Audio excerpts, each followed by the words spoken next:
Assalamualaikum warahmatullahi wabarakatuh. Waalaikumsalam warahmatullahi Yang wabarakatuh. saya hormati Pak Kabid B2 dan tim, Bapak Ibu Direktur Rumah Sakit yang hadir, baik dari Rumah Sakit Negeri maupun swasta. Alhamdulillah saya lihat Pak Direktur, Ibu Direktur hadir secara pribadi. Tepuk tangan untuk beliau semuanya. Yang saya hormati Pak Camat atau yang mewakili Bapak Ibu Kepala Puskesmas yang hadir, sangat luar biasa ini. Ya, terasa hari ini saya seperti reuni Pak Budi. Ya, ketemu kawan-kawan, ada Pak Udi, ya Pak Iwan, Pak Dodo, ya dan kawan-kawan semuanya. Baik Bapak Ibu, tadi saya sampaikan Pak Kabid B2 bahwa hari ini sebenarnya kita nanti akan diskusi kaitannya dengan penyamaan persepsi. Karena rapat terakhir kemarin di Gedung F, Pak Bupati menyampaikan bahwa data itu relatif masih belum satu data, artinya masih ada perbedaan. Nah ini harapannya nanti dari puskesmas, kecamatan, sampai ke tingkat kabupaten datanya sama. Nah sehingga harapan kita dalam mengambil satu kebijakan itu akan lebih tepat. Baik Bapak Ibu, kita melihat bahwa kasus memang COVID saat ini memang sangat luar biasa. Ya, saya sampai merinding ya Pak Gita ya, melihat Kudus itu kan. Ya, Kudus, Kabupaten Kudus sangat luar biasa kasusnya meledak. Ya, harapannya cuma jangan sampai terjadi semacam itu. Untuk itu hari ini kita ketemu, kita diskusi langkah-langkah apa yang harus kita siapkan. Ya, jangan sampai nanti seperti di rumah sakit, ya sampai tempat itu nggak ada dan sebagainya. Sehingga harus kita siapkan betul. Baik Bapak Ibu, saya hari ini akan sampaikan kaitannya dengan PPKM itu. Tapi nanti sebenarnya fokus saya adalah terkait dengan surat edaran terkait untuk kegiatan kemasyarakatan. Karena sebenarnya saat ini juga kegiatan itu sangat luar biasa, ya. Pro kontra selalu ada, betul ya Pak Camat ya? Ya, ada sebagian masyarakat yang patuh, dia memang membuat satu izin. Tapi ada juga masyarakat yang nekat, acaranya besar, ya, hajatan dengan mengundang banyak orang. Kemudian yang lebih luar biasa lagi ada hiburan, tapi disuruh izin malah jawabannya apa? Kalau izin nanti malah nggak diizin, malah dibubarkan. Nah ini sangat yang harus kita edukasi bersama-sama. Sepakat ya Pak Bung Camat ya? Malah Mas ya semuanya ya? Oke. Ini Bapak Ibu yang terjadi saat ini latar belakang bahwa beban sistem kesehatan Indonesia dalam penanganan COVID-19 semakin berat. Kita rasakan betul ya, di kabupaten kita sendiri saja, di kecamatan, di desa, anggaran-anggaran ini sudah terkuras lah untuk COVID.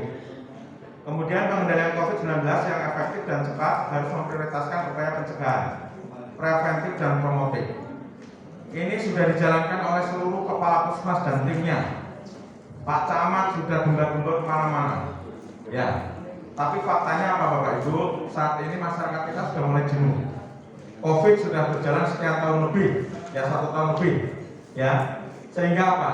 Orang suruh pakai masker susahnya bukan main sekarang. Betul Pak? Betul? Ya. Pak Gito saya masih ingat Karang Tanjung meledak jeder, ya toh, muter-muter dengan Pak Kapolsek dengan Pak Danramil, diperintahkan semua pakai masker, semua yang zona merah tidak usah, sementara jangan ke masjid dulu. Waktu itu Pak Gito ada di sana, yes masyarakat, tapi begitu Pak Camat dan timnya keluar, masyarakat apa yang terjadi? Balik lagi, maskernya juga nggak dipakai lagi ya Pak Camat ya. Ini yang terjadi, ini fakta Bapak Ibu dokumen. Kemudian penanganan dampak ekonomi dan sosial mulai dari tingkat terkecil mikro yaitu komunitas tingkat RT RW. Kemudian pelaksanaan protokol kesehatan mulai di APK, tadi sudah saya sampaikan. Kemudian butuh peran serta aktif masyarakat desa dalam upaya pengendalian COVID-19. Bapak Ibu, kita tahu Jogotongo ini sudah jalan sebenarnya. Ya, saya apresiasi pada seluruh camat, ya kepala puskesmas yang selalu mendampingi terkait dengan kegiatan Jogotongo dan sebagainya. Ya. Tapi juga sama saja, waktunya dengan berjalannya waktu masyarakat sudah mulai AB, jenuh, sehingga juga ini tidak bisa jalan secara maksimal. Betul atau betul Pak Camat? Betul ya. Oke. Yang keenam, dibutuhkan kolaborasi dan kontribusi antar sektor di pemerintahan, masyarakat, unsur tertinggi hingga unsur terkecil, mikro guna pengendalian COVID-19 yang efektif. Ini sudah kita jalankan semuanya. Nah ini strateginya Bapak Ibu. Strategi pengendalian COVID-19 Bapak Ibu pasti sangat paham, ya, baik dari rumah sakit, dari puskesmas, dari camat dan lain sebagainya. Kata kunci 3T, testing, treatment, tracing. Ini sudah dijalankan semuanya. Betul ya Pak Camat ya, Pak Bu ya? Sudah jalan semuanya, ya. Tapi juga kasusnya masih meningkat juga ya. Nah ini juga nanti harus kita kaji bareng-bareng. Apakah karena kemarin lebaran banyak yang pulang gitu kan? Karena jujur saja kemarin sebenarnya pemerintah sudah mengeluarkan kebijakan tidak boleh mudik. Tapi faktanya karena sambung mana ya? Ada yang juga? Karang Sambung, kecamatan Sampurna. ada. Nah, banyak yang pulang yang kemarin ya Pak ya?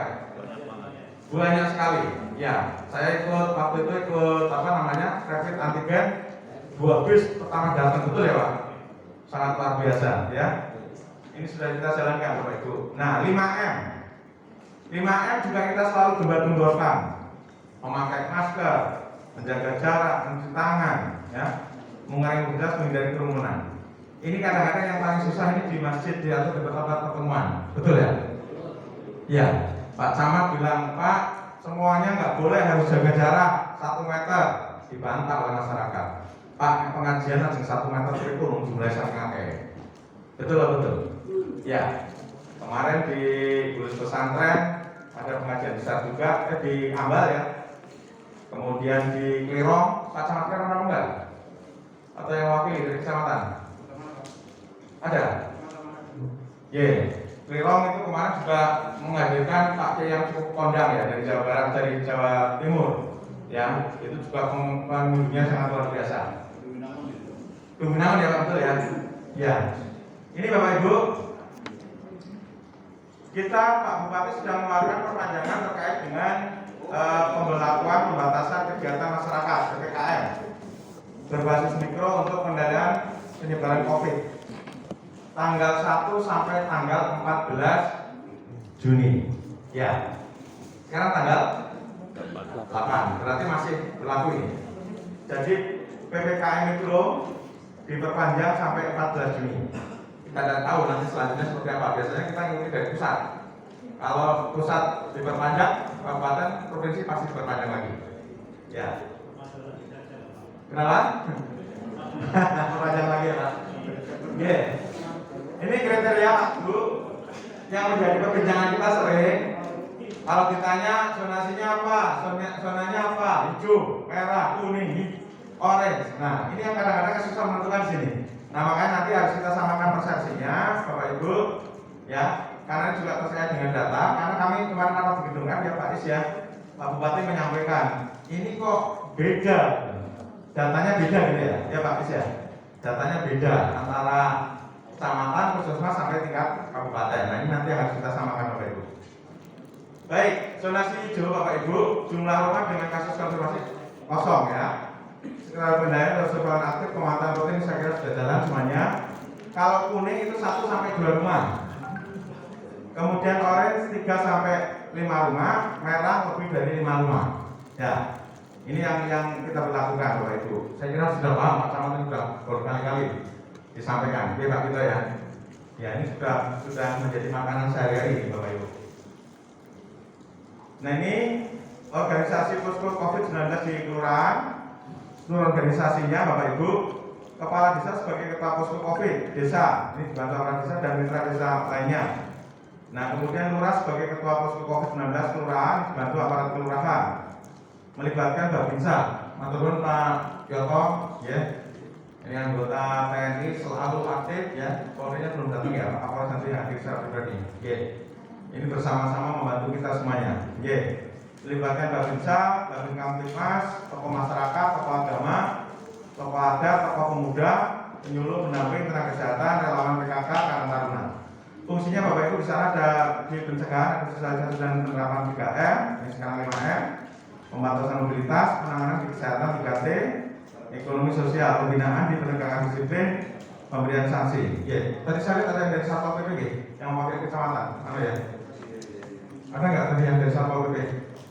Tunjuk cari Pak. Oh ya, dari mana Pak? Rawakle, oke. Nanti ya, sudah jalan ya Pak ya? Alhamdulillah, oke. Kemudian pendukung ada data, logistik, ya, ada beras, masker dan sebagainya, komunikasi dan administrasi. Ini mikrozonasinya Bapak Ibu. Sekarang yang masih merah, Puring ya. Beton Wetan, ada nggak yang dari Puring Pak? Betul ya Pak Gita ya? Iya. Oh Pak Gita double ya? Alian kuring ya? Iya. Riban campur terus ini di Alian kemarin Karang Tanjung ya Pak ya? Belum. Ini pemerintah betul merah ya Pak ya? Luar biasa ya. Ini rankingnya merah, keton kuring. Kemudian yang orange ini Rembun, Kedungwaru, Klirong, Kebumen, Kadulso, Gombong, Karang Sambung, lagi Banyoro ya. Ayah, Gombong kuning, Semondo. Ada yang dari Gombong Pak? Oke. Ini kuning ya Pak, betul ya Pak? Oke, ini. Kemudian yang pelaksanaan posko Bapak Ibu di tingkat desa tentunya dengan dana desa BPJS. Di kelurahan, yang kelurahan adalah BPD Kabupaten. Babinsa dan Kaptimas ini dari TNI Polri. Sudah jalan ya Pak Yoto ya, sudah dari situ ya. Oke. Penguatan 3T, Kemenkes, BNPB, BPD Provinsi, Kabupaten. Bantuan kebutuhan hidup dasar, ya, ada Bulog BUMN, Kemensos, Kementerian Perindustrian, Kemenku, APBD Provinsi dan Kabupaten. Ini PPKM tingkat kabupaten Bapak Ibu, ya WFH-nya 50% ini kecuali sektor tertentu. Belajar mengajar daring. Mulai hari kemarin kita sudah mencoba untuk pembelajaran tatap muka. Di tempat Bapak Ibu sudah jalan semua belum mulai kemarin? Belum. Ada yang sudah jalan ya? Hari ini. Masih daring ya? Hari ini. Ya, Poncolono sudah jalan ya Pak Ibu ya? Hari ini. Ya. Poncolono tadi saya melihat gambarnya hari ini, terus SMP Poncolono sudah jalan. SD sudah. Oke, teman-teman. Ya, sektor esensial beroperasi 100%, resto atau rumah makan 50% dari kapasitas. Ya, sampai dengan 21 WIB kunjungan per orang. Ini pusat belanja toko, operasional sampai dengan pukul 21. Kunjungan per orang maksimal 2 jam. Pasar tradisional tetap beroperasi, tempat ibadah 50% kapasitas. Di mesin-mesin sudah dikasih batas ya Pak, sama sampun nggih. Mantap. Fasilitas umum 50% kapasitas, kegiatan seni sosial budaya 50% kapasitas, ruangan tempat kegiatan. Nah, ini kemarin setelah di launching di Kominfo ya Pak. Sekarang sudah banyak yang mulai layanan masyarakat nggih. Ya, kemarin yang Tanjung Seto, yang dari Kecamatan apa ya? Kecamatan apa? Sudah ada layanan ya Pak? Tanjung Seto ya betul ya? Tolong dibantu ya Pak ya. Namanya penonton kaya nggak bisa dibatasi garis-garis itu ya Pak dokter. Kenapa? Oke, mantap.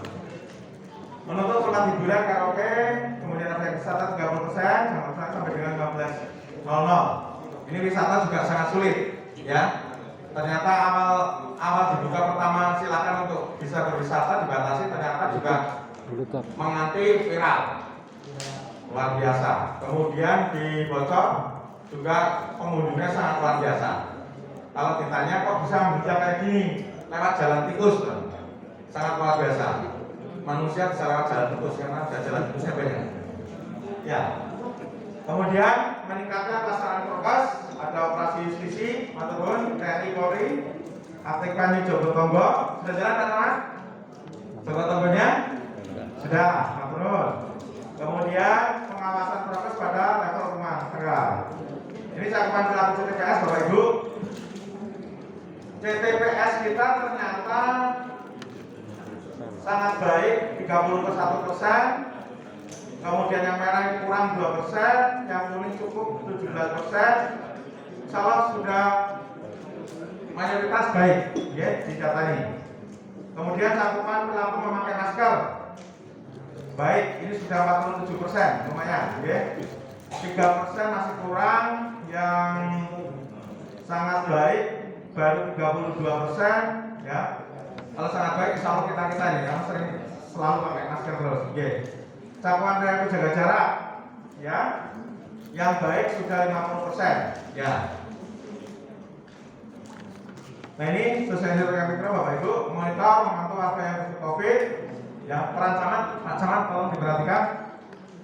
Yang pertama peran camat adalah sosialisasi tentang PPKM mikro. Ini saya yakin sudah dijalankan ya. Kemudian memonitor, memantau warga yang positif COVID. Sama dia Pak Camat? Sudah. Memantau kegiatan pasca Hari Raya Idul Fitri. Sudah? hadir pada setiap kegiatan sosial kemasyarakatan, diundang maupun tidak diundang memakai PDAPI. Sudah? Sampun, alhamdulillah. Kemudian melaporkan perkembangan kasus COVID-19 paling lambat pukul 15.00 waktu Indonesia Barat, baik grup WA Bupati atau Wakil Bupati dan Camat. Sudah ya? Sudah. Memerintahkan kader lurah dalam pemberdayaan Satgas Jogotongo untuk tracking dan input ke Jogotongo, Jawa Tengah Prof. Bu Edi. Sudah. Koordinasi dengan Puskesmas, memastikan keberadaan tempat isoman. Untuk isolasi mandirinya sudah punya semua belum, kecamatan ya? Pertanyaan saya tak balik. Yang sudah punya tempat isolasi mandiri terpadu, tunjuk jari. Mana ya Kak? Susilo mana? Warasan ya? Warasan. Sudah punya ya?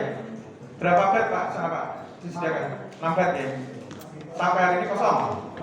Ada pasiennya? Kosong. Belum ada, alhamdulillah. Oke. Bagus. Oke.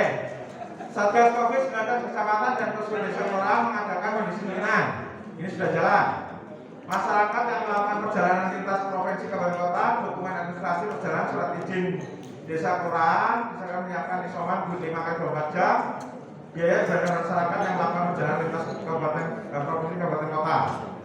Penyelenggaraan kegiatan sosial masyarakat, keagamaan dan hiburan yang berpotensi menimbulkan kerumunan keramaian wajib mendapatkan izin, Bapak Ibu. Dari kemudian setelah mendapatkan rekomendasi dinas kesehatan untuk teknis pelaksanaan mengacu pada surat edaran bupati tersendiri. Masih banyak kesulitan Pak Bu Camat? Ibu Kepala Puskesmas, Bapak Kepala Puskesmas? Kesadaran ya Pak? Ye. Tadi di proses sampaikan ada masyarakat juga yang kita mintakan, Bu, ngurus surat izin, rekomendasi jawabnya apa? Enggak lah, nanti kalau ngurus surat izin malah enggak diizinkan. Padahal kan tidak semacam itu, oke? Harus kita edukasi terus. Satpol PP, Satuan Perlindungan Masyarakat, Satlinmas, Badan Penanggulangan Bencana, BPD, Pemadam Kebakaran untuk meningkatkan kesiapsiagaan dan terlibatan aktif dalam mencegah dan mengatasi aktivitas publik yang dapat mengganggu ketentraman dan masyarakat, berkumpul dengan masyarakat tempat fasilitas umum, fasilitas hiburan, pusat belanja dan sebagainya. Ini surat edaran Bapak Ibu, ini fokus saya di sini sebenarnya. Surat edaran Bupati nomor 443/1113 ini terkait dengan pemberian rekomendasi pelaksanaan kegiatan sosial kemasyarakatan, keagamaan, hiburan di masa pandemi Corona Covid di Kabupaten Kebumen. Ini isinya ya Bu, Pak. Ini dasarnya adalah hasil rapat penanggulangan Covid di Kabupaten Kebumen yang dilaksanakan pada tanggal 1 Juni 2021 yang dipimpin oleh Bupati Kebumen dan dihadiri oleh Forkopimda Kabupaten Kebumen tertera di gedung F, Sekda Kebumen, diinformasikan hal sebagai berikut. Jadi rapatnya ini setelah kita kemarin upacara langsung geser ke gedung F, kita adakan rapat ini. Isinya yang pertama, setiap orang atau penyelenggara kegiatan yang akan menyelenggarakan kegiatan yang berpotensi menimbulkan kerumunan yang orang wajib mengajukan rekomendasi kepada Satuan Tugas Penanganan COVID-19 Kabupaten Kebumen, CKI, Dinas Kesehatan Kabupaten Kebumen yang dilampiri dengan ini kemarin masih banyak pertanyaan dari Pak Camat, Pak Bu. Okay. Ibu Kepala Puskesmas, Bapak Kepala Puskesmas, tolong perhatikan juga. Yang pertama adalah surat rekomendasi kegiatan dari desa kelurahan. Nah ini yang perlu saya jelaskan, saya tekankan di sini Pak Camat. Ini kadang-kadang Kades ini dia tidak mau melihat zona di desanya. Dari dia bahasa saya, dia hanya mencari aman. Yang penting tak joki lah. Nanti terserah Pak Camat, terserah gugus tugas. Betul enggak Pak Tito? Betul enggak Pak Camat? Nah, sebenarnya kalau ini di yang A ini sudah ketat, insya Allah aman Pak. Karena yang tahu persis tentang zona, yang tahu persis tentang kondisi desa adalah Kades. Cuma Kadesnya yang saya mencari aman. Dibanding nanti ribut, nggak dikasih izin gitu ya Pak. Wes joki wae terserah nanti Pak Camat dan gugus tugas. Nah ini yang harus kita perhatikan betul. Kemudian yang kedua, surat rekomendasi kegiatan dari kecamatan. Nah setelah maju dari desa, tentunya nanti Pak Camat mengeluarkan surat. Nah jadi sebenarnya verifikasi ini sudah berjalan dari tingkat bawah, dari Pak Kades, kemudian yang kedua dari Pak Camat. Nah yang ketiga surat pernyataan kesanggupan penerapan protokol kesehatan yang ditandatangani oleh penanggung jawab kegiatan dan bermate 10.000. Tujuannya apa? Dia nanti kalau terjadi sesuatu yang bertanggung jawab lah yang menyelenggarakan. Itu. Yang D, fotokopi KTP penanggung jawab kegiatan sebanyak 1 lembar. 2. Rekomendasi diajukan kepada Satuan Tugas Penanganan COVID-19 Kabupaten Kebumen, CKI Dinas Kesehatan paling lambat 3 hari sebelum pelaksanaan kegiatan. Ya, tapi rata-rata mepet. Kegiatannya mau besok pagi, hari ini baru diajukan, itu pun sudah siang hari. Ya, ini juga kendala buat kita semuanya, Bapak Ibu. Ya. Kenapa? Mus lagi, kata masa sulus lagi ya. Oke. Yang ketiga, apabila kegiatan melibatkan peserta lebih dari atau sama dengan 200, Bapak Ibu akan dilaksanakan rapid test antigen COVID secara acak minimal 5%. Ya, dari jumlah peserta pengunjung dan apabila cuma 1 orang dengan hasil positif, maka penyelenggara bersedia membubarkan kegiatan. Apabila tidak berkenan, maka dibubarkan oleh petugas. Kemarin yang saya amati yang sudah jalan protokol, mana Bu Awin datang nggak? Ya, matur nuwun ya Bu Awin ya. Tepuk tangan untuk Bu Awin. Mantap. Ini sudah dirapid. Kemarin kebetulan yang hajatan Mas Bayu DPRD. Ya, nggak usah lihat DPRD, yang penting ikuti aja aturannya. Dan Anda kemarin negatif ya Bu Awin? Ya, alhamdulillah. Nek ada yang positif yang lemah juga ya. Iya, banyak juga itu. Ya. Kemudian Pak, pelaksanaan rapid test antigen dilakukan oleh petugas kesehatan dari wilayah puskesmas setempat. Sudah jalan turun, Pak Kapus, Bu Kapus. Yang 5, penyelenggaraan kegiatan hanya dapat dilaksanakan pada wilayah desa kelurahan dengan zona hijau. Bapak Ibu ingat, yang boleh hanya zona hijau dan kuning. Zona dapat diakses di website corona-covid.go.id. Nah, ini yang menjadi masih perbincangan. Ya, nanti Pak Is yang menengahi. Ya, karena zonanya juga belum paling banget ya. Masih berubah-ubah ya. Nah, hari ini ya. Oke. Apabila pada saat hari pelaksanaan kegiatan di wilayah tersebut berada di zona oranye atau zona merah, maka kegiatan dibatalkan. 6. Pemantauan kegiatan dilakukan Satgas tingkat desa, kelurahan, kecamatan dan dilaporkan kepada Satgas tingkat kabupaten. Nah, ini Bapak Ibu cegah COVID-19, pakai masker, cuci tangan, jaga jarak, hindari kerumunan, mengurangi mobilitas. Itu yang bisa saya sampaikan Bapak Ibu. Nanti kalau ada diskusi kita diskusikan, kemudian kita ngambil langkah-langkah strategis untuk masyarakat Kebumen. Pesan saya dengan desa yang sehat, kecamatan yang sehat, kabupaten yang sehat, tentunya Indonesia juga sehat. Tepuk tangan untuk kita semuanya. Terima kasih. Wabillahi taufiq wal hidayah. Wassalamualaikum warahmatullahi wabarakatuh. Waalaikumsalam. Terima kasih Mas Eko atas pemaparannya. Tadi disampaikan kalau saya tangkap juga untuk perizinan keramaian itu dikeluarkan oleh Kapolres, tapi harus mendapatkan rekomendasi secara berjenjang dari desa, kecamatan, terus kemudian dari dinas kesehatan. Nah, ini mohon nanti untuk bisa lebih disosialisasikan kepada siapa saja penyelenggara keramaian yang akan mengurus izinnya. Untuk selanjutnya, monggo dari Ibu Winarti SKMPH terkait dengan KMK tentang panduan pelaksanaan pemeriksaan, pelacakan, karantina dan isolasi dalam rangka percepatan pencegahan dan pengendalian coronavirus COVID-19. Kepada Bu Winarti, kami persilakan. Waktu sama 20 menit. Assalamualaikum warahmatullahi wabarakatuh. Waalaikumsalam. Yang kami hormati Kepala Bidang P2P dan Kepala Bidang Puskesmas. Yang kami hormati dari Kodim 0709. Yang kami hormati Bapak Ibu Direktur Rumah Sakit, Bapak Ibu Camat dan seluruh Kapus Kabupaten Kebumen yang kami hormati pula ataupun yang mewakili kami mencoba menyampaikan barangkali sebenarnya Puskesmas juga sudah mengikuti Zoom untuk yang sosialisasi ini. Kami mengulang kembali, kita belajar bersama karena di sini sebenarnya banyak senior saya malah ini, ya, mulai dari Bapak Ibu Kapus sampai para kapit ini.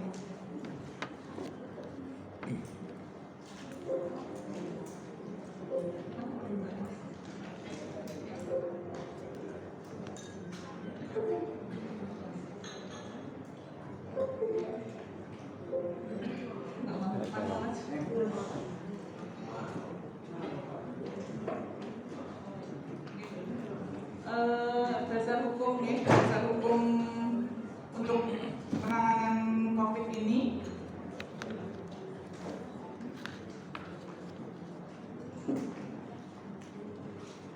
untuk pedomannya masih sama nih Bapak Ibu, KMK nomor 413 tahun 2020 nih. Pada dasarnya PMK ini masih berlaku. Kemudian ada pembaharuan di beberapa hal, yaitu ada KMK 3602 ini tentang penggunaan antigen, rapid antigen yang dulunya tidak digunakan untuk diagnosis, pelacakan dan screening. Pada KMK ini sudah digunakan untuk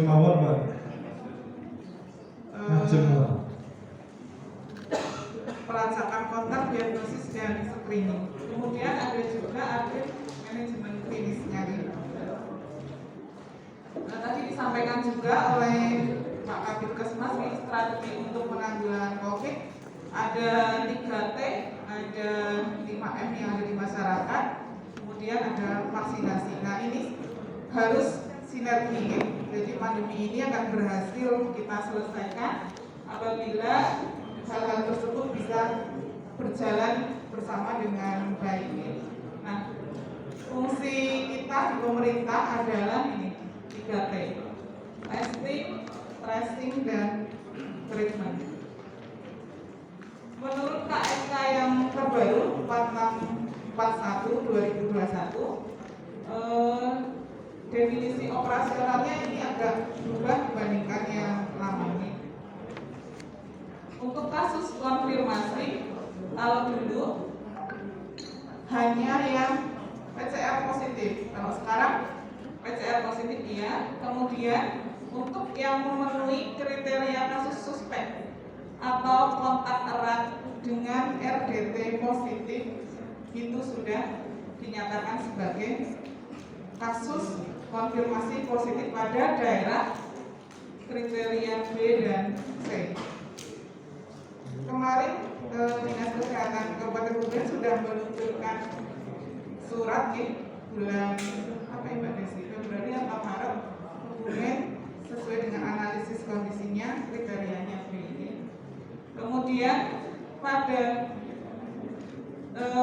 wilayah dengan kriteria C, hasil pemeriksaan RDT positif semua baik screening maupun kontak erat itu sudah merupakan konfirmasi. Kemudian derajat gejala COVID-nya ini ada 5 macam ya. Ada simptomatik, asimptomatis tanpa gejala, kemudian ada gejala ringan, gejala sedang, gejala berat sampai ke gejala kritis. Nah, untuk suspek kalau dulu itu pengertiannya kan hanya yang demam dengan riwayat kontak. Sekarang ini ada penambahannya, orang yang memenuhi salah satu kriteria klinis, demam akut dan batuk, kemudian minimal 3 gejala berikut, ada demam, batuk, lemas sakit kepala, nyeri otot, nyeri tenggorokan, pilek, hidung tersumbat, sesak napas, sampai ke penurunan kesadaran. Kemudian ada juga pasien dengan ispa, anosmia, ageusia, Kemudian seseorang yang memiliki riwayat kontak dengan probable, ini masih sama dengan yang lama nih.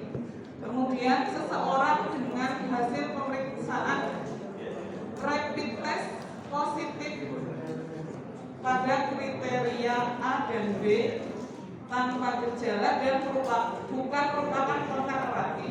Jadi hasil screening yang RDT-nya antigen positif itu disebut sebagai suspek. Nanti di alurnya mungkin akan lebih jelas. Kemudian probable nih.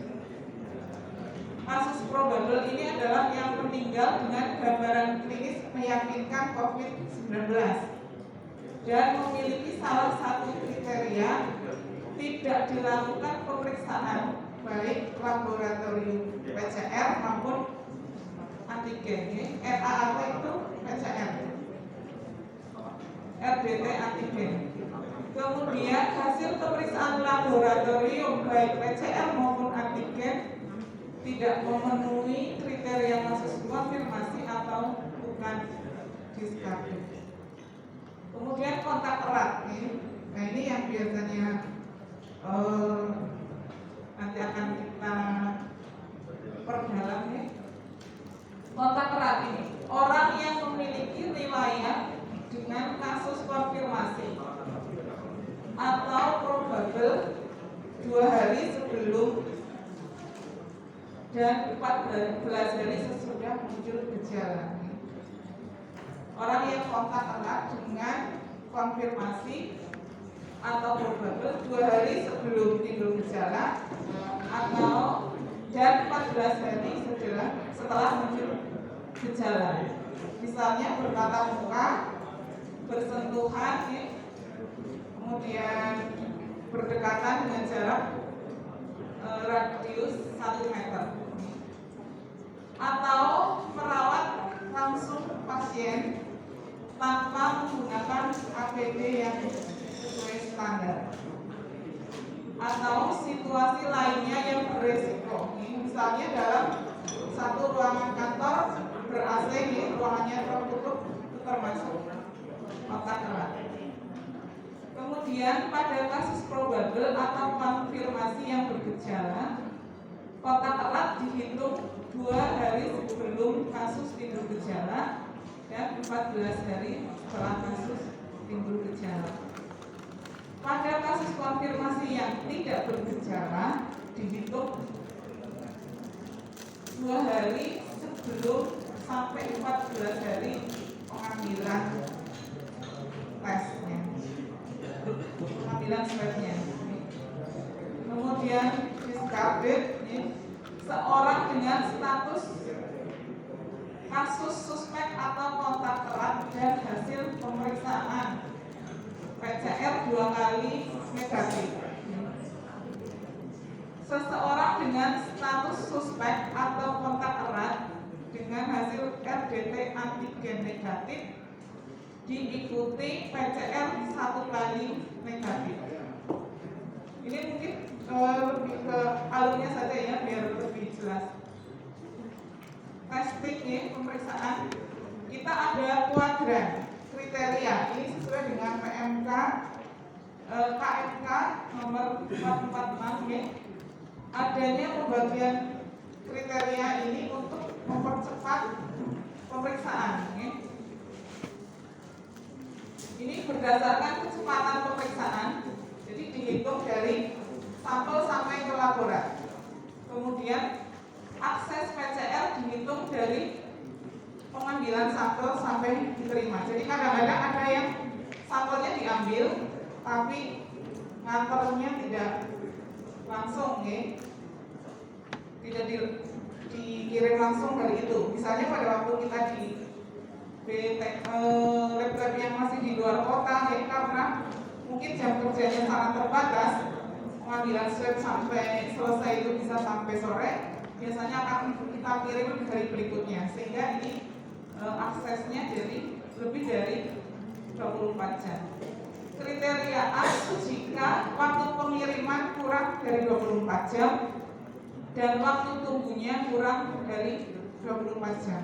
Kalau kebumen, bisakah kriteria A, Bapak Ibu? Yang bagus mungkin tidak ya. Sorry, penak ya Pak. Kemudian kalau kriteria B, pengirimannya bisa mungkin kurang dari 24 jam.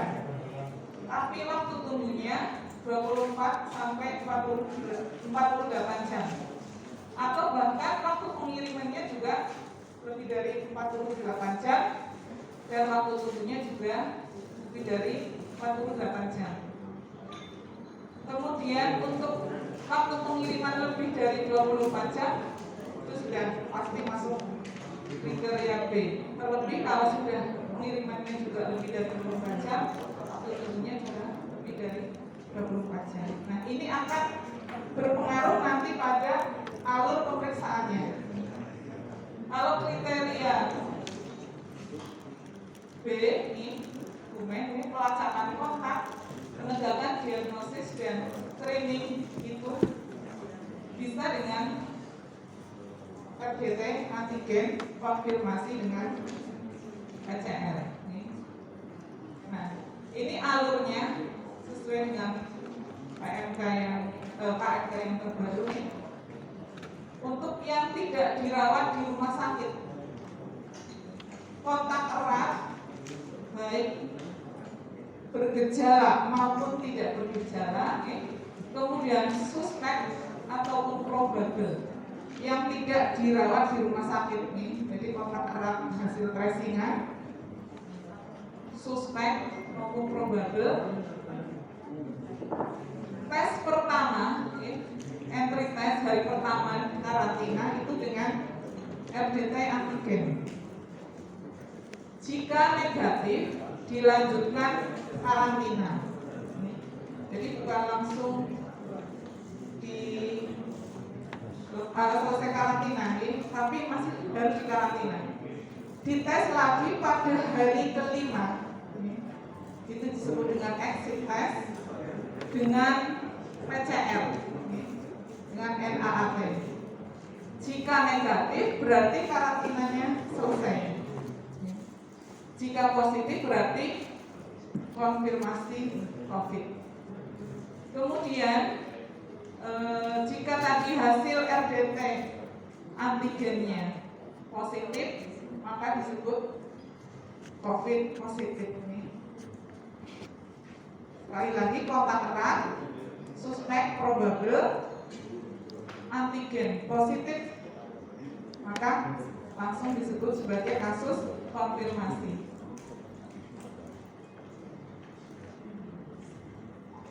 Ini untuk yang dirawat di rumah sakit. Suspek atau probable ya kalau sudah masuk ke rumah sakit nih. Entry testnya itu juga dengan antigen. Jika negatif, exit testnya 24 jam sampai 48 jam. Bedanya dengan yang tadi, kalau kontak erat itu 5 hari, kalau ini 2 hari. Jika negatif berarti bukan COVID, jika positif berarti terkonfirmasi. Kalau hasilnya positif, langsung konfirmasi. Kemudian untuk yang screening ini adalah mungkin ibu hamil, kemudian pelaku perjalanan di rumah sakit, mungkin ada yang tes pelaku perjalanan asimptomatik, dan kalau screening berarti dia bukan kontak erat. Pemeriksaannya dengan RDT antigen, begitu negatif bukan COVID.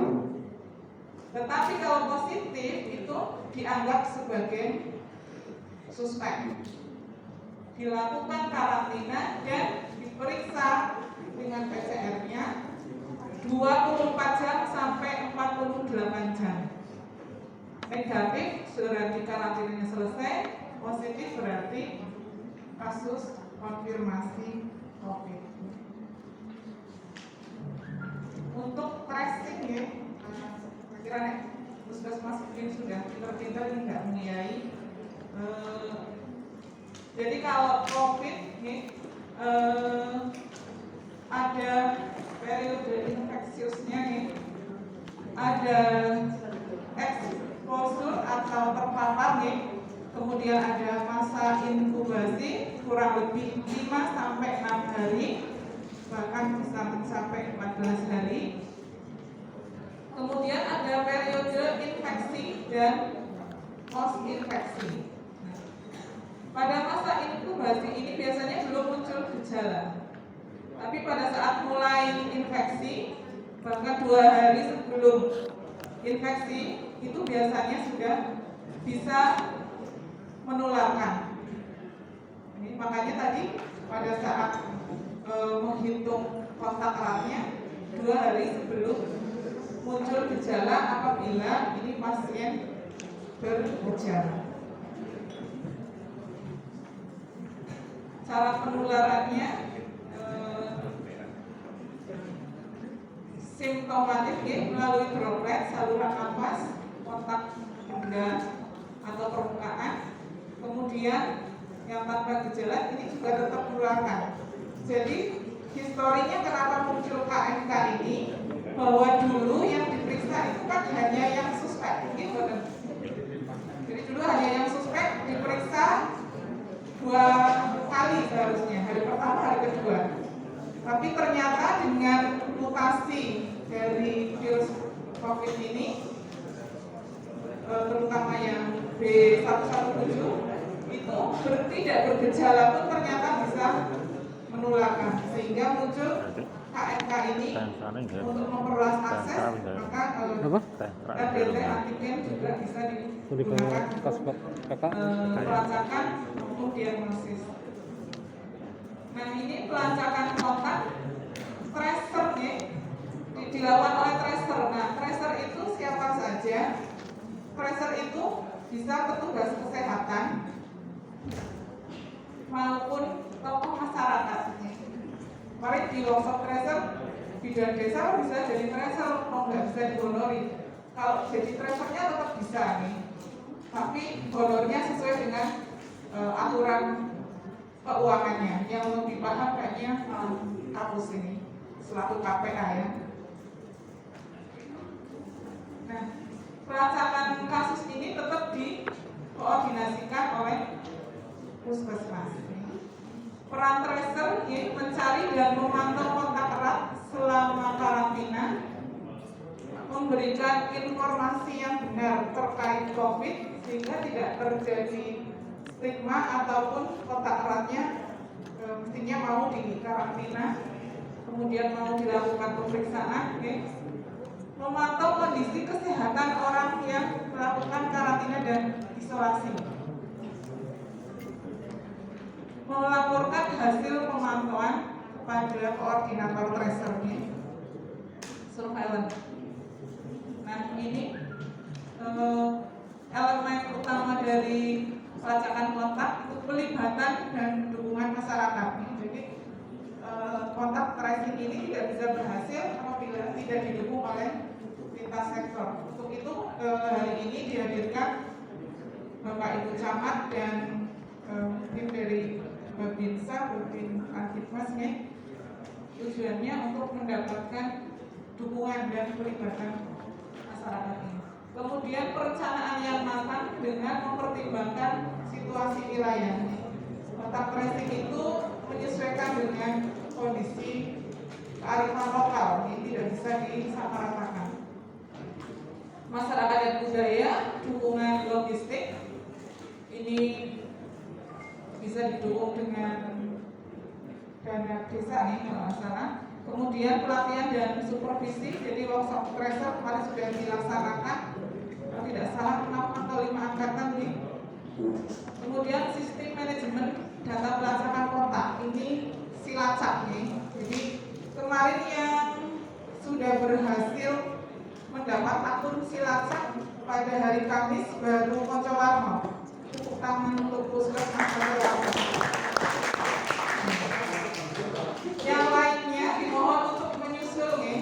Jadi syaratnya itu ada SK penunjukan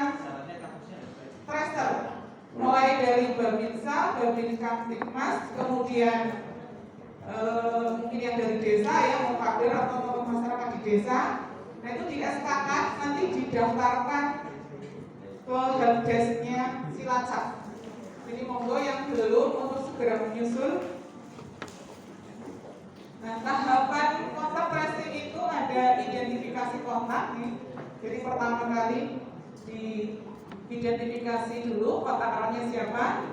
Ini tadi ya, yang untuk kasus yang bergejala 2 hari sebelum timbul gejala sampai 14 hari, atau sampai kasus isolasi kalau yang tidak bergejala 2 hari sebelum pengambilan swab nih. Kemudian dicatat detailnya.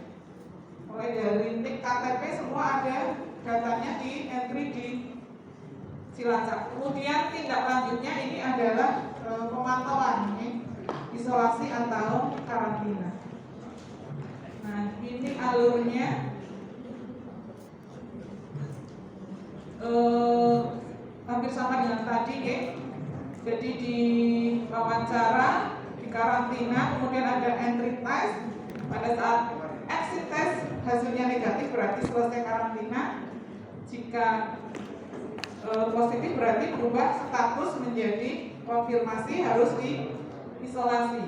Nah pada saat exit test ya, walaupun sudah bisa selesai karantina, diharapkan tetap melapor apabila dalam waktu 14 hari itu ada timbul gejala COVID nih. Kemudian ini karantinanya sesuai yang KMK 4641. Karantina itu dijalankan oleh kontak erat dan suspek yang tidak memerlukan perawatan rumah sakit. Isolasi suspek yang memerlukan perawatan rumah sakit ataupun yang sudah terkonfirmasi COVID. Kemudian exit test kriteria selesai dan sembuh ya. Kalau yang di karantina itu exit testnya pada hari kelima negatif tadi di alurnya, atau jika tidak dilakukan tes maka 14 hari. Jadi nanti bisa diedukasi para kontak erat itu mau tes atau isolasi karantina 14 hari, pilihannya itu ya. Kemudian bagi yang isolasi suspek tadi di RDT kemudian hasilnya negatif ya, dilakukan exit test pada hari kedua. Hasilnya negatif berarti selesai isolasi. Kalau positif berarti konfirmasi ya. Kalau status konfirmasi asimptomatis ini 10 hari, ini masih sama dengan yang dulu. Kalau yang simptomatis 10 hari plus 3 hari bebas dari gejala. Jika dirawat di rumah sakit sesuai dengan pertimbangan dari dokter penanggung jawabnya. Ini yang ini ya masih sama dengan yang lama. Nah, tempat karantinanya bisa di rumah atau isolasi terpusat. Kalau di KMK-nya ini yang harus diisolasi di rumah memenuhi syarat klinis dan syarat rumah. Syarat klinisnya usia kurang dari 45 tahun, tidak memiliki komorbid, tanpa gejala atau bergejala ringan. Jika lebih dari 45 tahun sebaiknya dilakukan pemeriksaan dulu oleh dokter nih. Syarat rumahnya dapat tinggal di kamar terpisah. Ada kamar mandi di dalam rumah. Ini untuk menghindari klaster rumah tangga. Kalau di materi ANSID sebenarnya itu banyak klaster rumah tangga. Disebut klaster apabila menularkan pada lebih dari 2 orang. Satu ini kasus menularkan pada lebih dari 2 orang sudah terbentuk klaster nih. Kemudian ini dalam proses karantina kadang terjadi timbul gejala atau perburukan.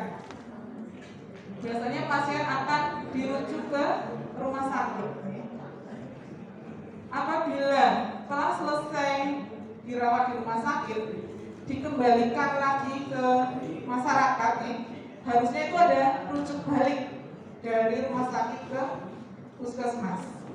Dipantau oleh puskesmas selama 7 hari. yang pantau puskesmas, tetapi data yang input di awal itu dilihat.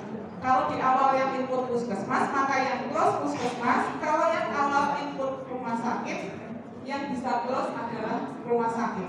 Jadi jangan sampai datanya jomplang karena sudah sembuh tidak segera di close kasusnya nih. Seperti itu biasanya. Kemudian indikator untuk 3T nih. Kasus konfirmasi di tracing atau diwawancarai dalam waktu kurang dari 24 jam. Jadi begitu dapat kabar positif harus segera diwawancarai. Kemudian siapa kontaknya, siapa saja, di mana saja, dan langsung diisolasi, langsung di hari itu juga. Kemudian kontak eratnya itu diwawancarai 24 jam sampai 48 jam atau maksimal 2 hari. Hari berikutnya mulai dikarantina. Dites paling lambat kurang dari 72 jam. Berarti berapa jam? Berapa hari? 3 hari. Indikator kinerjanya kalau dulu tidak dikuantitatifkan, ya sekarang sudah dikuantitatifkan. Untuk pemeriksaan, jumlah orang yang dites per 1000 penduduk per minggu, baik tes PCR maupun antigen, karena kita kriteria B 1 per 1000. Kita hasilnya kabupaten 1,17. Jadi sudah memenuhi jika PCR dan antigen. Proporsi tes positif per minggu maksimal 5%. Ini berapa tadi ya Pak? Saya lupa. Di Aceh berapa? 10. Kebumen masih 10%. Jadi kita masih di atas batas nih. Batasnya 5%, kita 10%. Kemudian waktu pengiriman sampel maksimal 24 jam. Sekarang kalau PCR kita di Labkesda harusnya bisa. Tapi kemarin juga ada kasus yang katanya itu disimpan sampai 3 hari, mungkin lupa nih. Jadi dulu itu sering pada waktu swab di RSD ngantar sampel itu kalau tidak dihitung dan dicek kadang-kadang tertutup dengan es gelnya. Jadi monggo kalau diingatkan selalu kalau bongkar itu dihitung dan dicek lagi es gelnya. Jangan-jangan ada yang tertinggal di turbok. Kadang-kadang kan yang nganter bukan swabber, bukan surveillance, tapi hanya nganter. Jadi tolong dipesan nih untuk benar-benar dihitung cocok nggak, kirim 10 diturunkan 10. Jangan si penting juga dipasrahkan ke petugas yang menerima. Yang menerima mungkin tidak menghitung juga nih. Nanti ditunggu-tunggu berhari-hari nggak keluar hasilnya, ternyata ketinggalan ini 10 box. Waktu tunggu hasil pemeriksaan kita masih di atas 48 jam nih rata-rata di Kabupaten Kebumen. Kemudian untuk pelacakannya, proporsi kasus konfirmasi di wawancara ini tadi dalam waktu 24 jam setelah kasus konfirmasi minimal 80%. Kemudian kontak erat teridentifikasi minimal 80%. Proporsi kontak erat minimal 80% ya, yang dites dalam waktu 72 jam. Kemarin ada juga di Pendopo ya, dari Pak Samad dites PCR-nya sudah 5 hari baru dites. Mungkin itu maksudnya exit test ya. Jadi begitu konfirmasi di RDT